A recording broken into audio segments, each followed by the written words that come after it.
Cincinnati.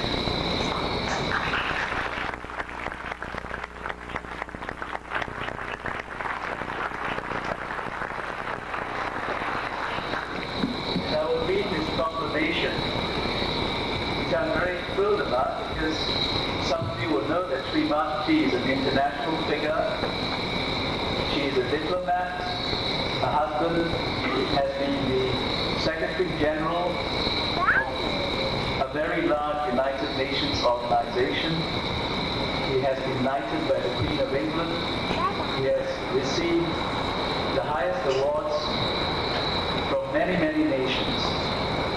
And he is one of the living legends in the world today. His name is Sir H.H.Shri Mataji, and Shri Mataji herself has been honored all over the world. And it is my pleasure to read this proclamation.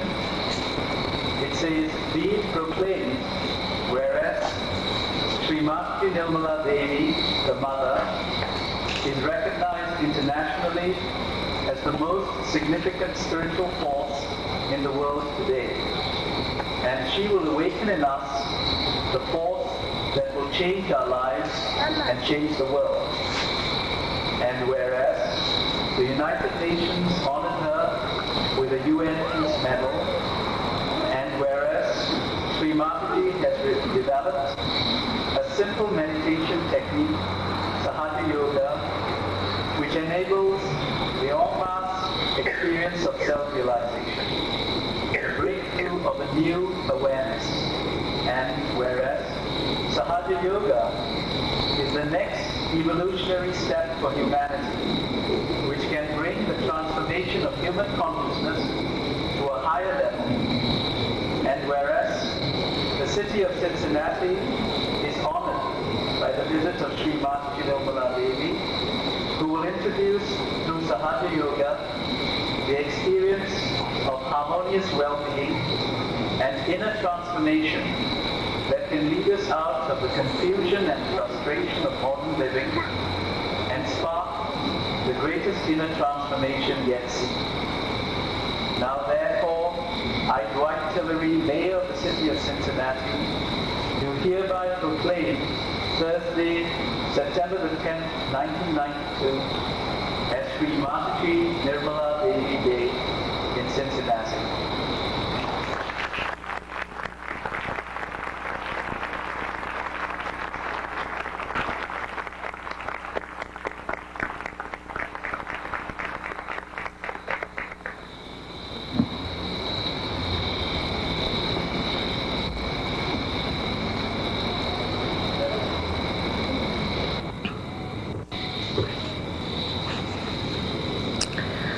I bow to all the seekers of truth.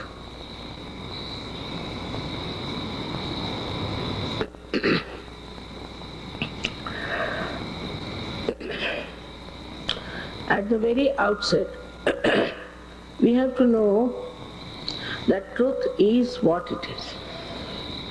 We cannot change it. We cannot conceptualize it. Unfortunately, at this human level, we cannot feel it. We have to become something more. Unless and until that happens to us, we cannot know the truth, the absolute truth. I call you all as seekers of truth. And if you are seekers of truth, you have to open your mind like scientists and treat whatever I'm telling you as a hypothesis. And if it works, you should accept and grow in it. You have been already told I'm thinking about the subtle system that is built in within us. This system has been built in during our evolutionary process. Whatever is the truth has to be tangible. It should not be accepted blindfolded because I'm telling you. You have to verify yourself that whatever I am telling you is the truth, because you will have the actualization of the experience of the truth. That is, firstly, that you are not this body, this mind, this ego conditionings, but you are the pure spirit. This is the first truth about yourself. And the second one is that there is an all-pervading power of divine love, which they call by different names. You may call it Ruh, you may call it God's divine love, you may call it the cool breeze of the Holy Spirit, you may call it Parama Chaitanya, call it by any name. But there is such a subtle force, energy which exists, which does all the living work. Here now we see flowers. Flowers, so beautiful, and we take them for granted. We don't question how this miracle has taken place. Look at your eyes. We don't question how this camera has come to exist. Look at your brain, what a computer it is. We never question it, how it has come to us, how we have become human beings, and how all these things are working within us automatically. If you ask who runs our heart, the doctors would say it's an autonomous nervous system. But if you go further and ask, who is this auto? Who is running this heart? There are so many questions which cannot be answered by science, and science is not all conclusive. Recently I was reading a book, The Limits of Science, and he has asked 3 questions in that book. How do I come to be a human being? That's the first question. Second is, what is the purpose of my life? And why should I live any longer? All these 3 questions can be very easily answered once you become the spirit.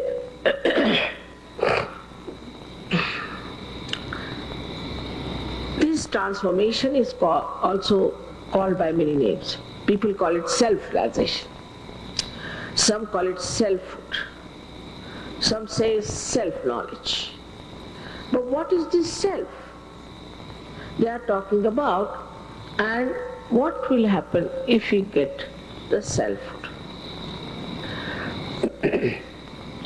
I have to tell you that all of you have got your divinity within yourself, and surprisingly it is absolutely intact.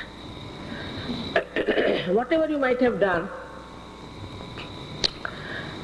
whatever mistakes you might have committed, your divinity is absolutely intact. It is not at all disturbed, cannot be perished, cannot be destroyed by anything.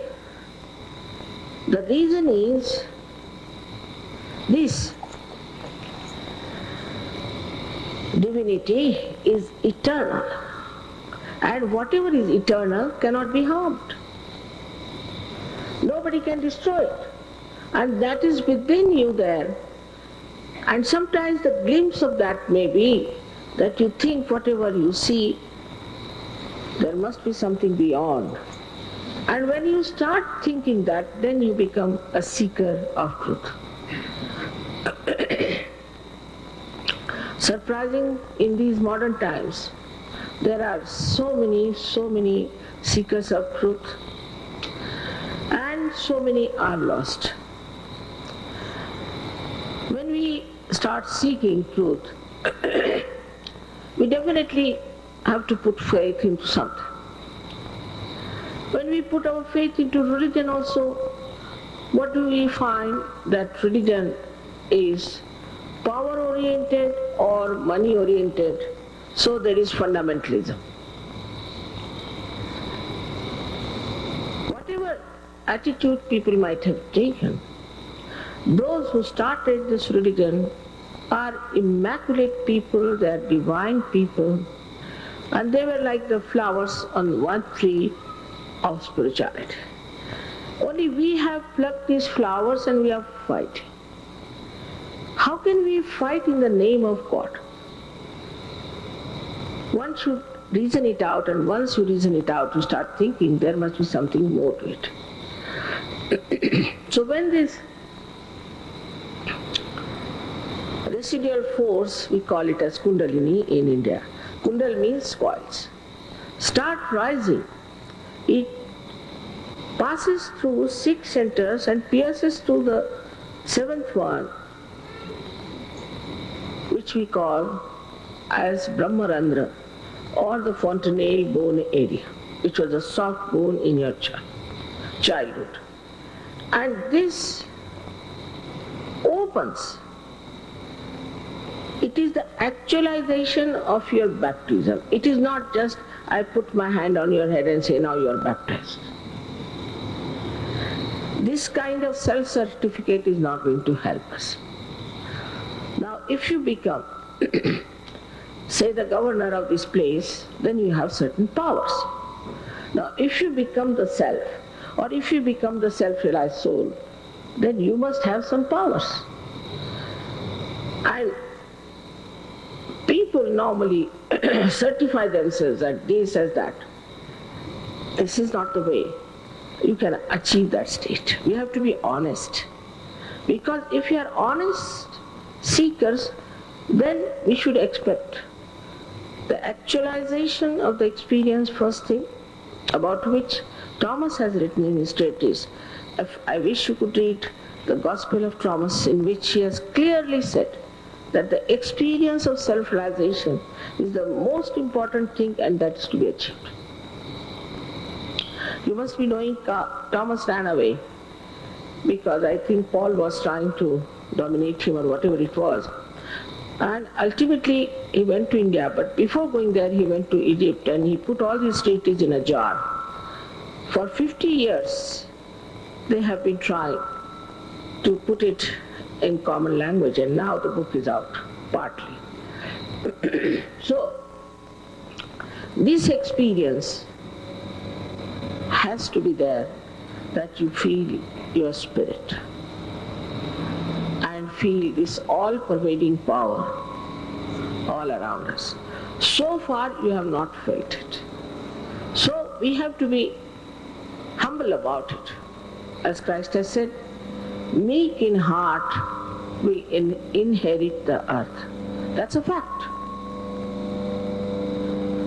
You have to be meek about it, that so far we have not found the truth, and that this divinity is within us, which is going to connect us to that all-pervading power by which we are going to know the truth. Apart from many other benefits that you get by the awakening of this force within you, one, your physical conditions improve. Once you come to SahajaYoga, you are amazed how your diseases are improved. Here in Cincinnati, one lady who was suffering from cancer got cured. But curing people is a funny job. Once you cure them, they just disappear. They are very happy, they write to you, thank you very much, you have cured us. But they are not the ones who give light to others. Secondly, mentally people improve very much. All the habits which are destructive, which we have acquired, in any way, they disappear.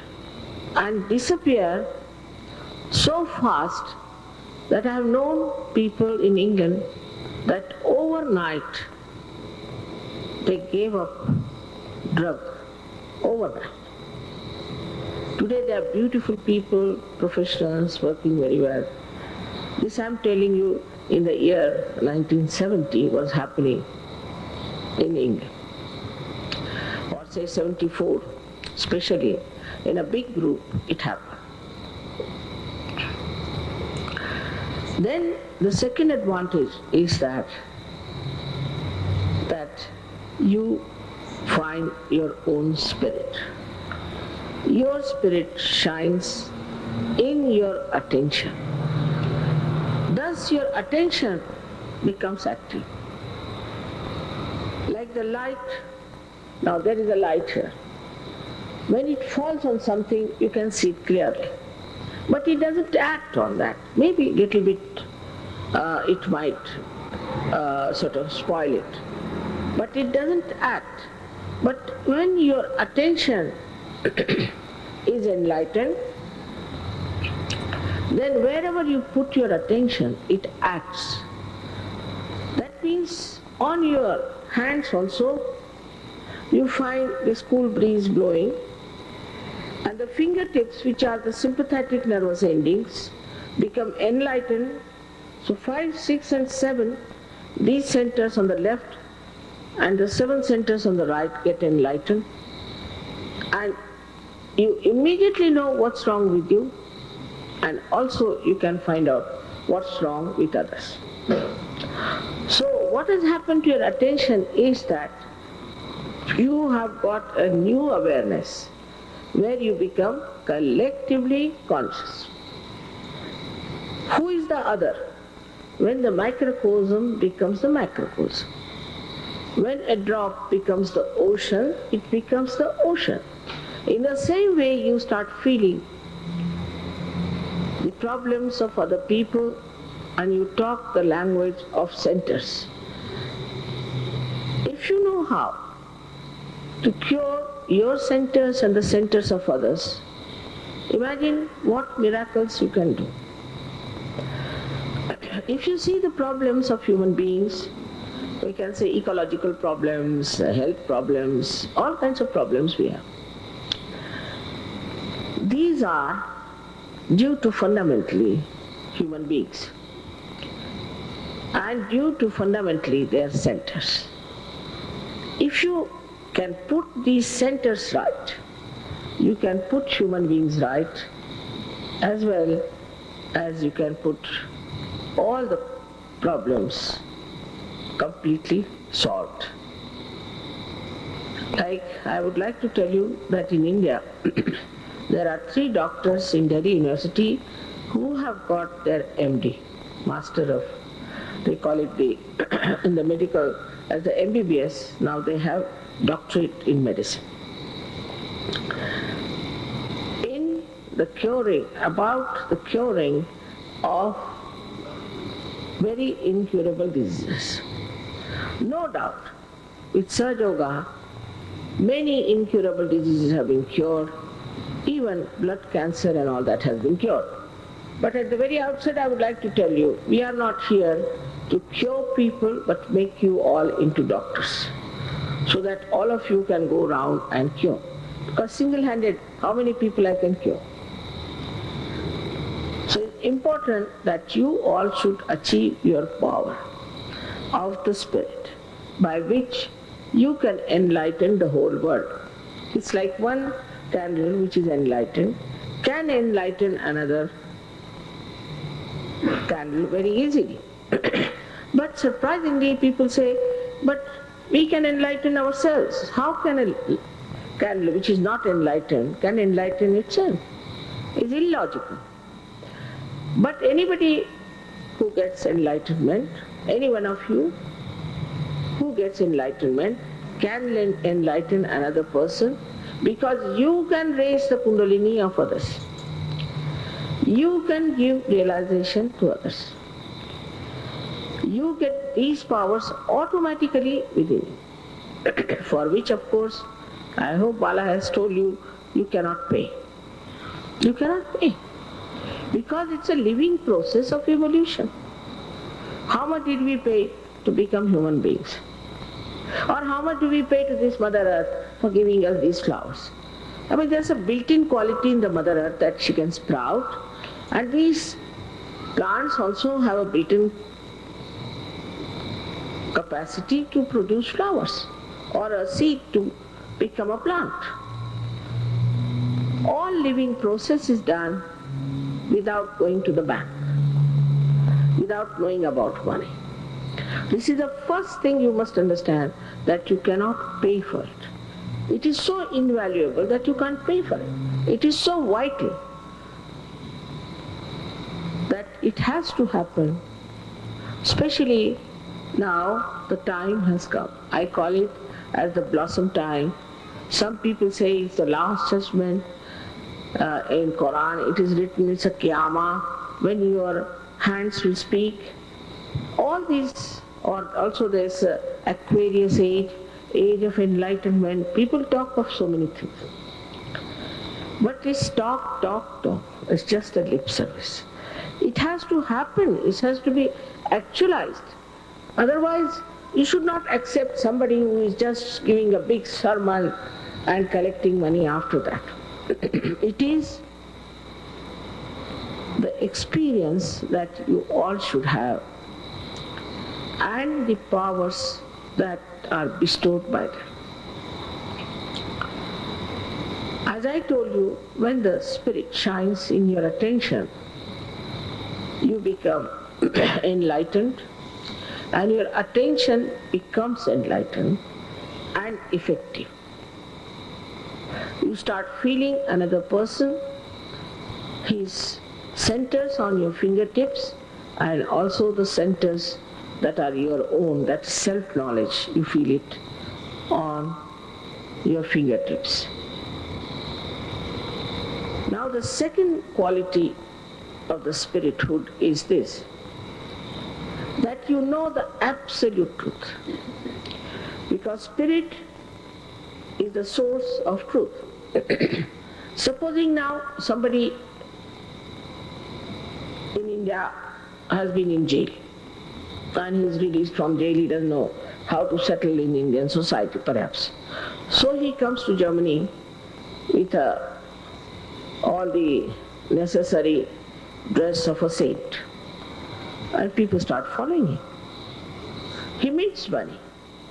Nobody knows that he's really the saint or not. He talks big, because in India everybody reads all these books, they can talk very big and tell you lots of stories, and one can believe what he's talking, but he is a thief, or he's a man who is much less in spirituality than you are, and he's just looting you, using your money, and calling himself a saint. Till he is completely exposed or discovered, you follow that person. But actually he is that or not, how will you find out? Which is the vehicle by which you will know whether this man is real or not? Because you do not know the absolute truth. Whatever he tries to make up, you fall a prey to that. When you are a realized soul, you put your hands towards such a person, immediately you'll start getting terrible heat in the body, or maybe a blister might come also for a while. So you become a barometer of absolute truth. There are many people who don't believe in God. Like I went to Russia, they said that, Mother, we believe in you. There's thousands and thousands in Russia, I must say. The awakening of Russians is tremendous. They are very sensitive to spirituality. They won't accept anybody false, somehow, I don't know what. And they asked me, Mother, we believe that you are there, you are something. But how will you prove there is God? I said, all right.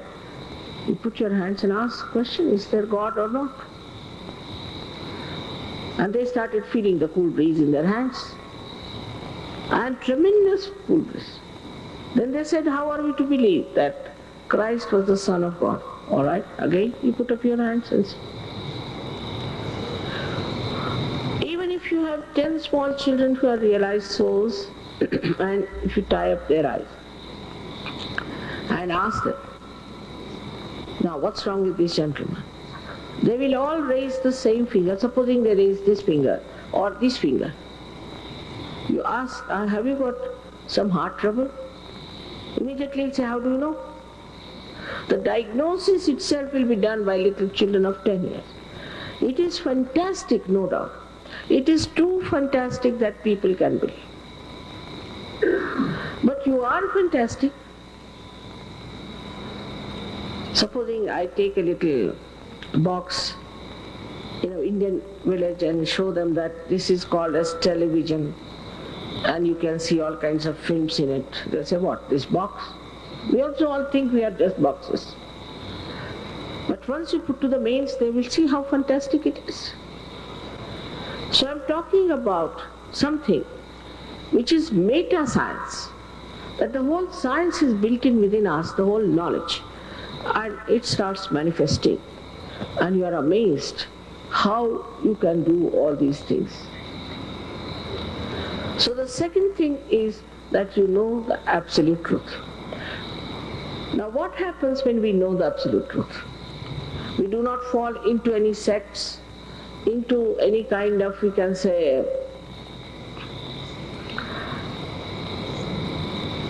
false type of enticements that we have. Immediately we know this is false. But another great advantage is that when you know the absolute truth, there is no question of fighting. Because everybody sees the same truth, knows the same truth. I used to tell them about Freud, and they didn't like it very much at that time. But now he's exposed. People have said psychoanalysis is no vehicle, no way to know. So now, when he's now exposed, they're agreeing to it. But so many would not sit in my program because I said, the Freud has taken out some yarn out of his head and you have accepted it. There's no reality in it. So you know the reality, and all of you know the same reality, so there's no question of fighting, no question arguing, there are no dogmas, there are no theories, nothing. Everybody sees the same point of view. So there will be no wars, there will be no quarrel, nothing of the kind.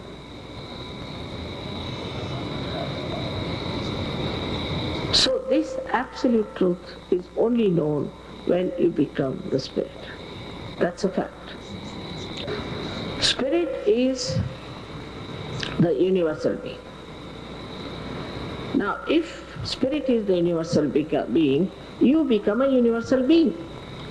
That means that you believe in all the religions, and you believe in all the prophets, all the incarnations, and you see the essence.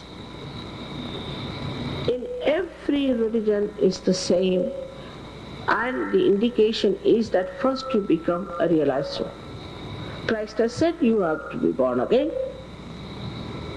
Everybody has said the same thing.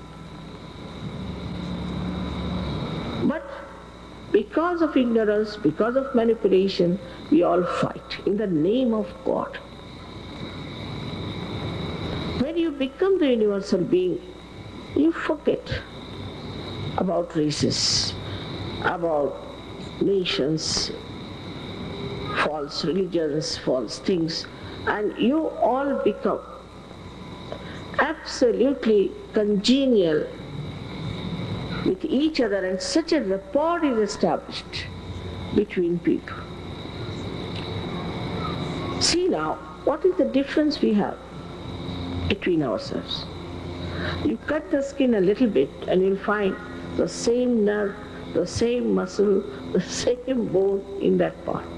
Whether it is in England or it is in Australia, India or Africa. No difference. It's just skin deep. We smile the same way, laugh the same way, cry the same way, feel the same way.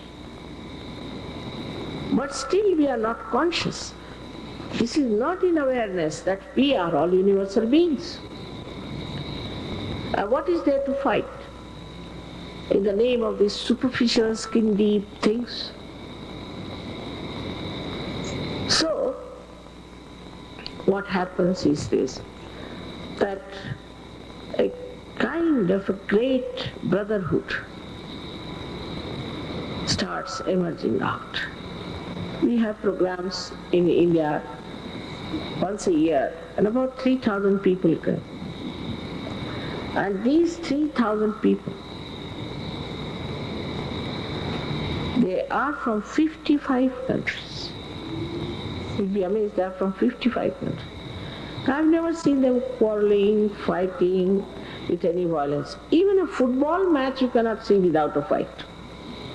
Here, such love, such understanding, how they know each other, how they understand each other, how they love each other, and how they intensely work for the benevolence of others is very, very remarkable.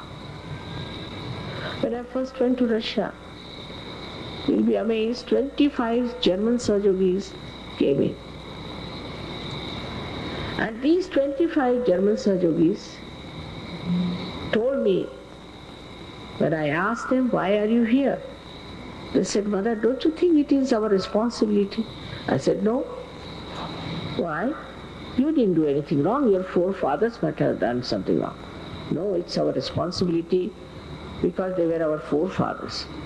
And with great assiduity, even when I left Russia, they were there and they worked it out. And today I must say, spiritually, apart from India, Russia is the strongest country.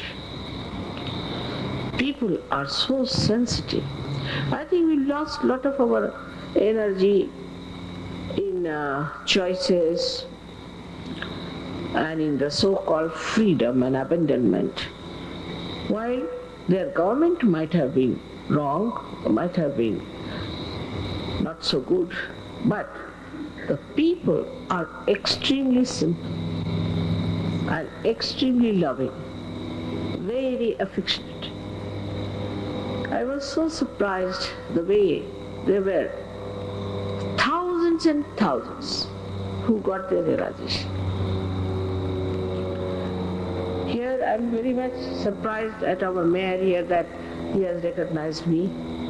The first time I think any mayor who has really recognized me in this way. And I really must say Cincinnati must be some special place where they have done it.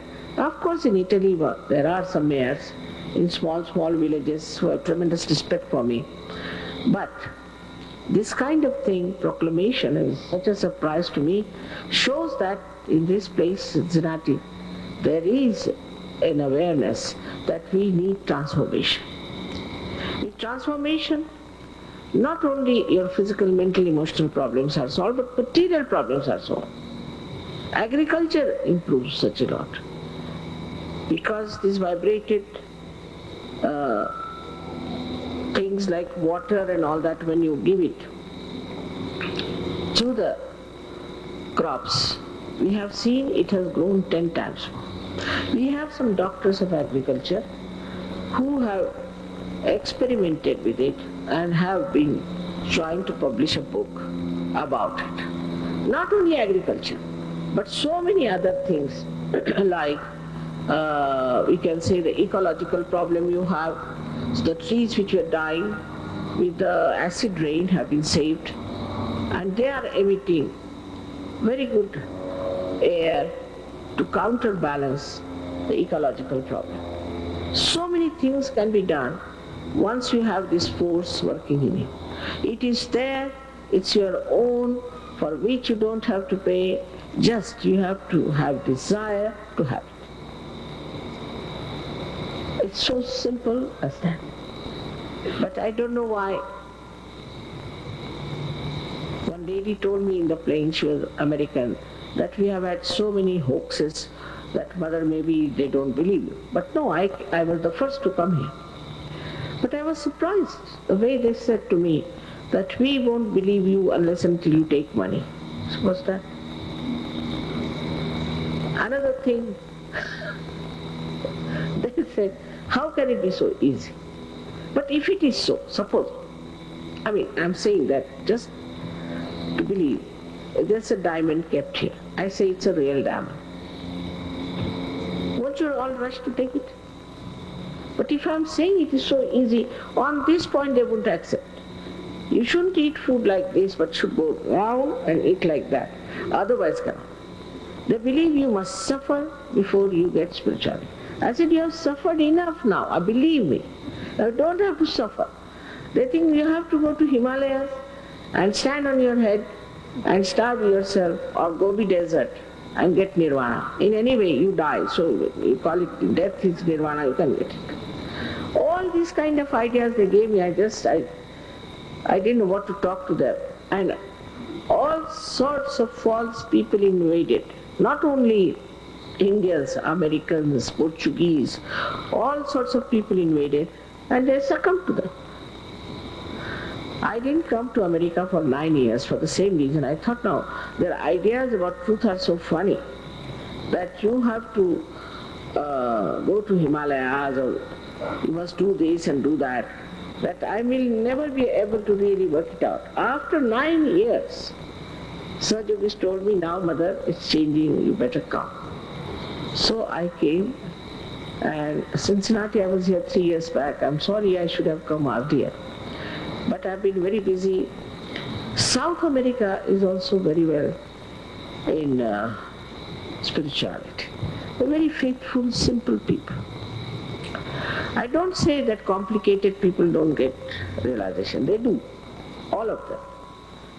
But complicated people have to devote little more time to get this connection all right. Like you see any complicated machinery, if it goes out of order, you have to pay more attention to it. In the same way, once you get your realization, you have to come to the collective. Collective means where everybody is there who knows all about SahajaYoga and you must master it. That also is free, absolutely free. You don't have to pay for it. You should have all the knowledge about this subtle system and you should get all the powers that are within you which can manifest. This is only my desire for which I am running day and night all over the world. As they said, yes, true, that on one side I have a very good family and a very good husband, I have grandchildren, and I'm myself 70 years of age. So you can imagine I'm still traveling and doing all this work.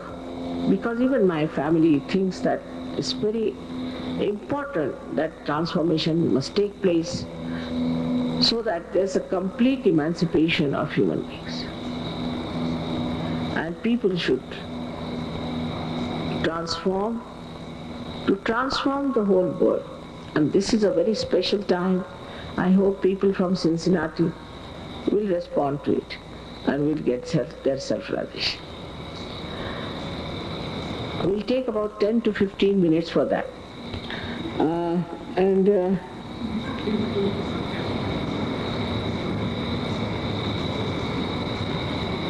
Those who do not want to have their self-realization should leave the house, should leave the place. Because I cannot force. It's your freedom to get your realization. If you don't want it, you are free. If you want to enter into the kingdom of God, you can. If you don't want, you cannot. Because this is the work of divine love. Nothing can be forced. And this compassion that is flowing as the divine love will not force anything on you. It respects your freedom. So I have to humbly request you, those who do not want to have realization should leave the place and should not in any way disturb others who want to have it.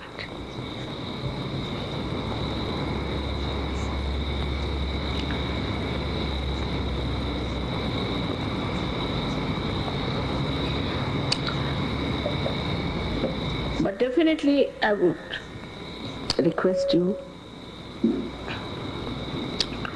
not to disturb when we are in the process of our meditation, which takes about 10 minutes only.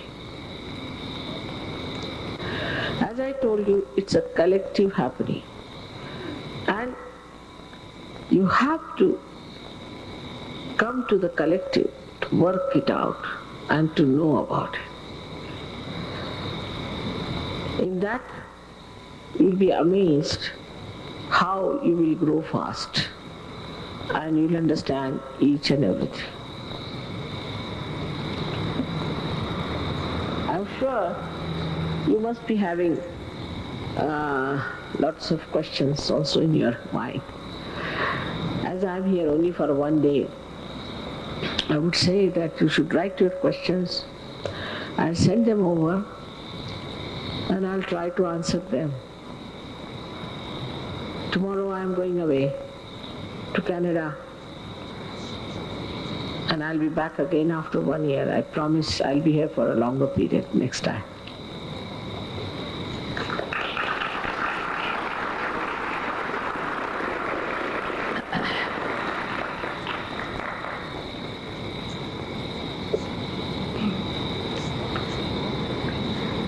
Now, there are 3 conditions which I must tell you, which are very simple. The first condition is that you have to be absolutely confident that you all are going to get your self-realization tonight. Absolutely confident. Don't doubt yourself.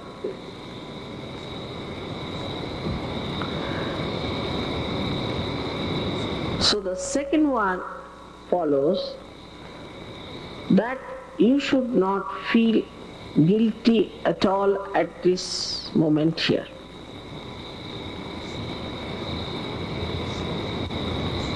After all, you are human beings, you are not gods. And human beings can only make mistakes, isn't it? And this all-pervading power about which I am talking to you, which is going to work out your self-realization, is the ocean of forgiveness, and very power ocean of forgiveness. And whatever mistakes you might have committed, it can dissolve everything.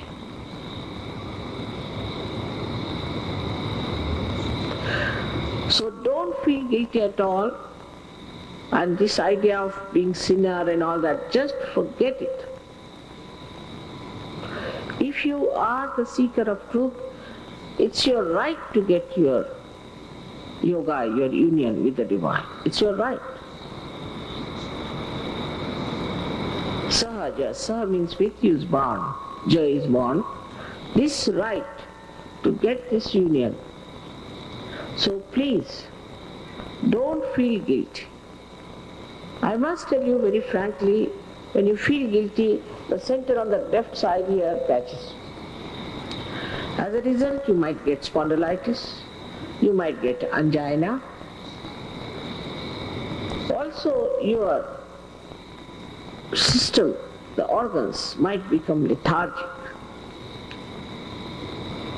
So no use feeling guilty. What's the use? If you have made mistakes, you think you have made really mistakes, just face it and finish it off. But don't carry it all here. But it has become a fashion, I think. One lady told me, I feel very guilty for Afghanistan. I said, what, are you Afghani? No. Then are you Russian? No. Then why are you feeling? I'm just feeling. So please, in short, you have to be placed very pleasantly towards yourself, very, very pleasantly.